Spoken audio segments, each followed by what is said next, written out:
Szóval rendeltem egy ilyen jó megsárgult Nintendo DS-t az eBay-ről, és úgy voltam vele, hogy fel akarom újítani. Azt gondoltam, hogy néhány poszka filccel meg akrilfilccel majd sikerülni fog ez a feladat. Először, hogy ne látatlanba használjam a filceket, csináltam hozzá egy vázlatot.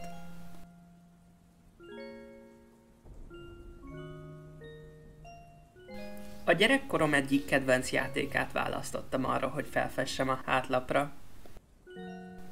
És miután megvoltam a vázlattal, utána jöhetett is a hátlapoknak a festése. Ez egy elég hosszú folyamat volt, főleg, hogy minden másodpercben ki akartak fogyni a filceim. Ezután a konzol alján is megcsináltam ugyanezt, és elkezdtem a karaktereket. A karakterek felfestésénél jöttem rá, hogy több réteget kell használnom amiatt, hogy egy sötét réteg a háttér. Így lehet, hogy egyszerűbb lett volna, ha a hátteret azokon a részeken, ahova karaktert tervezek, kihagyom. De körülbelül 1-1,5 óra pepecselés után készen volt mindkettő.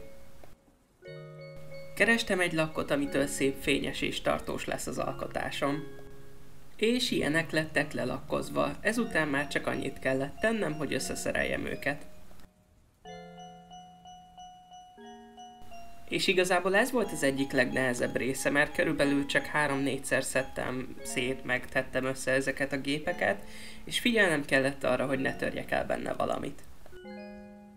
Különösen az volt a legrosszabb része, amikor a játékkártya alatt kellett elvezetni egy kábelt, és körülbelül fél órámba telt.